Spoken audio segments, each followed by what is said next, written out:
अस्सलामुअलैकुम जी, मैं हूं लैबा अब्बासी और आप देख रहे हैं देसी स्पोर्ट्स पर क्रिकेट कैप्सूल्स पर लैबा अब्बासी। कल का जो एपिसोड है वो काफी लेट हो गया था और मैंने कहा कि भाई इतना लेट एपिसोड करने का कोई अपलोड फायदा नहीं है, बिकॉज उस वक्त तक सारी ऑडियंस हो चुकी होती है। लेकिन कल का मैच बड़ा जबरदस्त हुआ। जैसे कि मैंने आप लोगों को बताया था कि जो वर्ल्ड एक होती है ना, वर्ल्ड चैंपियनशिप ऑफ लेजेंड्स, एक this is this season 2 of this league, और ये खेली जा रही है इंग्लैंड में। और मैंने आप लोगों को बताया था कि इसका जो ओपनिंग मैच है that was going to be played between Pakistan and England, जो कि पाकिस्तान ने जीत लिया, against a team comprising of Eoin Morgan, Alastair Cook, उसके अगेंस्ट पाकिस्तान के खिलाड़ियों ने ये मैच जीता। लेकिन उसमें यह भी है कि पाकिस्तान के एक तो रिटायर्ड क्रिकेटर्स तो खेल रहे हैं, लेकिन उसमें पाकिस्तान के ऐसे क्रिकेटर्स भी खेल रहे हैं जो completely out of the plans नहीं है पाकिस्तान क्रिकेट बोर्ड के, जैसे कि शर्जील खान है, सुहेब मकसूद है,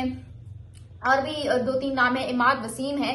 कल का मैच बड़ा जबरदस्त हुआ। पाकिस्तान ने अलबत्ता वो मैच 5 रन से जीत लिया, लेकिन ऐसे कैसे हो सकता है कि पाकिस्तान क्रिकेट टीम खेल रही हो और हम अपने फैंस को जो है ना एक दिल का दौरा ना दें, दिल का धचका ना दें।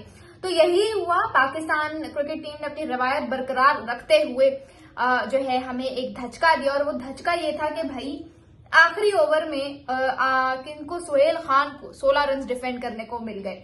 अब मैं ना अपने ऐसा पकड़ के बैठी हुई थी हाथ कि क्या होगा, क्या हम डिफेंड कर लेंगे या नहीं करेंगे।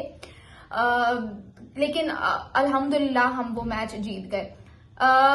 कामरान अकमल ने ही missed out on some easy stumpings, ठीक है। आप देखें वहाब रियाज नो बॉल्स, पता नहीं क्यों मैच के क्रूशियल मोमेंट्स पे वहाब रियाज इस तरह के नो बॉल्स करवा के ना, और बड़ी हैवी उन्होंने नो बॉल्स करवाई हैं। तो ऐसे क्रंच मोमेंट्स पे भाई दिल हाथ में आ जाता है, ठीक है। तो आराम से जरा सब्र करके जो है ना चीजों को आप देखा करें, चीजों को अपने मद्देनजर रखते हुए जो है ना ये सारी हरकतें किया करें। Mohammad Hafeez, the eternally young player, I would say, बहुत जबरदस्त खिलाड़ी। मतलब जब अपने क्रिकेटिंग डेज थे इनके तब तो जबरदस्त थे, लेकिन अभी भी जो उनका डिसिप्लिन है ना, मोहम्मद हफीज की जो सबसे एक वेल नोन क्वालिटी जो नजर आती है उनकी बैटिंग में, उनके स्टाइल ऑफ प्लेइंग में, दैट इज हिज डिसिप्लिन, ठीक है। जब डिसिप्लिन के साथ वो कर रहे होते हैं तो फिर एक होता है ना गॉड गिफ्टेड प्लेयर, जैसे Babar Azam, he was a god gifted player, ठीक है। नेचुरली उनके पास सारी टेक्निकल खूबसूरती थी, एबिलिटीज थी to time the ball and etc. लेकिन मोहम्मद हफीज एक उस तरह से नेचुरली गिफ्टेड प्लेयर नहीं था, ठीक है। उन्होंने मेहनत की है, अपना डिसिप्लिन, अपनी मेहनत से वो इस कदर इम्प्रूव हुए। और आपने देखा होगा पाकिस्तान की क्या सिचुएशन थी, पहले हमारी 4 विकेट्स गिनी, फिर 80 पे हमारी 6 विकेट्स गिर गई। लेकिन मोहम्मद हफीज ने जो वो 54 ऑफ 32 बॉल समथिंग किया ना, जिसकी वजह से उनको प्लेयर ऑफ द मैच भी मिला है, that was a turning point, क्योंकि ये कैमियो आना बहुत ज्यादा जरूरी था किसी एक बल्लेबाज की तरफ से, जो कि मोहम्मद हफीज ने किया। और उसका नतीजा क्या निकला कि पाकिस्तान जो है एक खासा जो है जिसे कहते हैं सॉलिड पोजीशन में आ गया था कि हम कह सकते थे कि यार पाकिस्तान जो है ये मैच जीत सकता है। तो ये बड़ी जबरदस्त चीज थी। उसके अलावा आमिर यामीन की बात करें, he was absolutely banger with his all-round performance, चाहे आप बॉलिंग में बात करें, बैटिंग में बात करें, ही वाज अमेजिंग। बैटिंग में भी बड़ा जबरदस्त कैमियो उन्होंने खेला। फिर यू टॉक अबाउट एक और बॉलर है, क्या नाम है उनका, मैं उनका नाम भूल गई हूँ, लेकिन परफॉर्मेंस सबकी अच्छी थी, बहुत जबरदस्त परफॉर्मेंस है और जितनी तारीफ की जाए कम है। अब हमारा जो अगला टाकरा है वो है भारत के साथ, और भारत में आपको पता है किन किन के नाम है। युवराज सिंह, ठीक है, मैच विनर।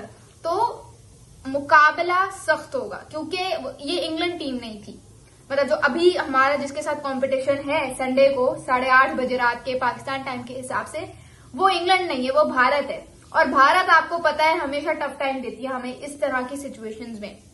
तो ये जो गलतियां आपने इंग्लैंड के अगेंस्ट की है ना, या आपने अगर भारत के अगेंस्ट की तो आप मैच हार जाएंगे, फिर आप मैच हार जाएंगे, क्योंकि एक तो मुकाबला वैसे ही सख्त होता है, ऊपर से जब आप गलतियां करेंगे ना तो उनको मौका मिल जाएगा जीतने का। तो I am really looking forward to Pakistan win, ठीक है, यहाँ पे, बिकॉज यार हम देखना चाहते हैं पाकिस्तान को जीता हुआ देखकर, क्योंकि काफी टाइम हो गया हमने, वैसे ऐसा लगता है अगर थोड़ा सा पास में पीछे जाएं तो ऐसा लगता है सिर्फ वो बाबर आजम और मोहम्मद रिजवान ने जो 152 for 0 के एक धूल चखाई थी भारत को T20 वर्ल्ड कप 2021 में, सिर्फ वही विन नजर आती है। उसके अलावा मुझे अगर पास में मैं थोड़ा सा याद करूं तो मुझे कुछ और नजर नहीं आ रहा।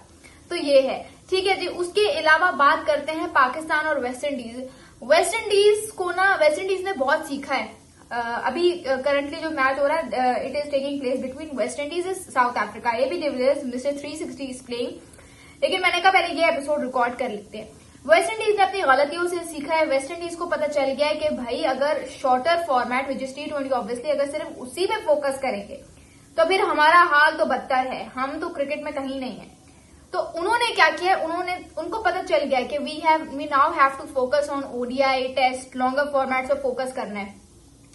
अब ये जो फोकस उन्होंने शिफ्ट किया लॉन्गर फॉर्मेट्स की तरफ से, और फिर जब पाकिस्तान जैसी टीम उनको कह रही है कि भाई ODI सीरीज को कटाओ, सीधा सीधा T20 करते हैं, तो उन्होंने ये जो प्रपोजल रिजेक्ट किया है वो इसी पछतावे से आया है कि नहीं यार, हमारी क्रिकेट तबाह, we have to qualify for the 2027 ODI world cup, जिसकी वजह से we have to focus on the longer formats. अब पाकिस्तान वही गलत कर रहा है, पाकिस्तान वही गलती कर रहा है जो वेस्ट इंडीज कर चुका है पास्ट में। पाकिस्तान ODI को बिल्कुल खत्म। भाई आप पूरा साल T20 खेलते हो, पूरा साल आप T20 खेल रहे हो, आपको क्या पड़ी है कि आप फिर भी जो 3 मैच ODI सीरीज है वो भी आप कैंसिल करवा के T20 में तब्दील करवाना चाहते हो। For what damn reason? जब आप पूरा साल एक फॉर्मेट खेल रहे हो तो उसी फॉर्मेट के लिए आप लॉन्गर फॉर्मेट्स को क्यों इग्नोर कर रहे हो? क्या ये ग्रजेस सिर्फ बाबर और रिजवान की वजह से आ रहे हैं कि बाबर और रिजवान टीम से दूर रहे? तो हमने सिर्फ जो है वो T20 पे फोकस करना है, ताकि ODI खेलेंगे तो भाई बाबर और रिजवान को टीम में डालना पड़ेगा। क्या आपकी ये सोच है, आपका ये माइंडसेट है? मुझे समझ नहीं आ रही। आप लोगों को आ रही है तो मुझे कमेंट्स में जरूर बताएं। लेकिन ये बहुत गलत बात है, बहुत गलत बात है। अगर ये आपकी सोच है कि आपने ग्रजेस रखे हुए तो ये नाकाबिले बर्दाश्त एक बात है। उसके अलावा सलमान अली आगा से प्रेस टॉक में पूछा गया कि भाई बाबर आजम और रिजवान का क्या सीन है, तो उन्होंने कहा बाबर और रिजवान वर्ल्ड क्लास प्लेयर है, ये तो आपको भी पता है, मुझे भी पता है। लेकिन T20 में ना क्या है ना कि आपको हर 6 माह में अपनी गेम को या तो रेवोल्यूशनाइज करना होता है, या तो उसमें कोई एवोल्यूशन लेके आना होता है, या तो उसमें तब्दीली लेकर आनी होती है, या तो आपने अपनी गेम हर 6 माह में इम्प्रूव करनी होती है, जो बाबर और रिजवान नहीं करते। तो उन्हीं के नतीजात, उन्हीं के कॉन्सिक्वेंसेज, आज उनको उन कॉन्सिक्वेंसेज का सामना करना पड़ रहा है। T20 में जब तक आप अपनी गेम को इम्प्रूव नहीं करोगे, you can not break into the team, और जो कर सकता है फिर वो उनकी जगह पे आ जाता है। सीधी सीधी उन्होंने बात की, कोई ढकी छुपी बात नहीं की। यहाँ पे मेरे ख्याल से हमें अपने एपिसोड को खत्म कर देना चाहिए। अगर आप लोगों को एपिसोड अच्छा लगा तो please like it, share it with your friends and family, and do subscribe this YouTube channel. Thank you so much. This is live Abbasi signing off.